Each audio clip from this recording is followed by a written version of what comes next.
بسم اللہ الرحمن الرحیم نحمدہ و نصلی علی رسولہ الکریم، اما بعد، فاعوذ باللہ السمیع العلیم من الشیطان الرجیم، بسم اللہ الرحمن الرحیم۔ صحیح بخاری کی حدیث نمبر 1154 ہے، یعنی 1154 حدیث نمبر ہے۔ حضرت عبادہ بن صامت رضی اللہ تعالیٰ عنہ فرماتے ہیں کہ نبی کریم صلی اللہ علیہ وسلم نے فرمایا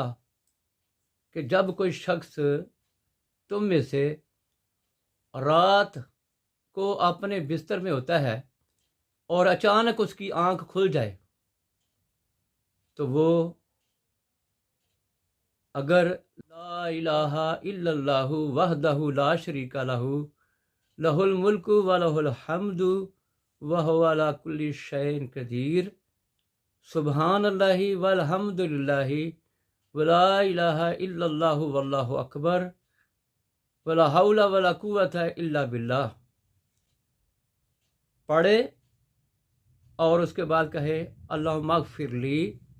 تو اللہ تعالیٰ ضرور بر ضرور اس کو بخش دیتے ہیں۔ اور اس کے علاوہ جو بھی وہ دعا کرے تو اللہ تعالیٰ کے رسول صلی اللہ علیہ وسلم کی گارنٹی ہے کہ اللہ تعالیٰ وہ ضرور بر ضرور اس دعا کو بھی قبول فرماتے ہیں۔ اور پھر آپ صلی اللہ علیہ وسلم نے فرمایا کہ پھر اگر وہ بندہ اٹھ کے وضو کرے اور پھر نماز پڑھے تو وہ بھی ضرور بر ضرور جو ہے وہ اللہ تعالیٰ قبول فرمائیں گے، یعنی وہ نماز بھی آپ کی قبول ہو گئی۔ پتہ نہیں ہمیں کہ ہماری جو 5 نمازیں ہم روزانہ پڑھتے ہیں وہ قبول ہوئی ہیں کہ نہیں ہوئی،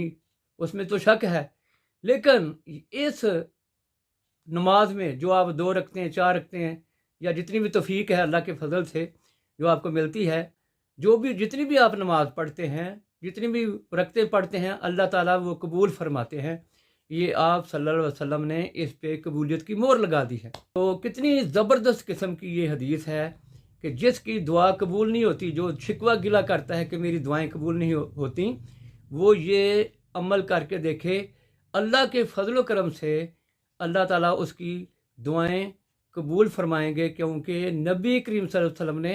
دعا کے قبول ہونے کی گارنٹی دی ہے۔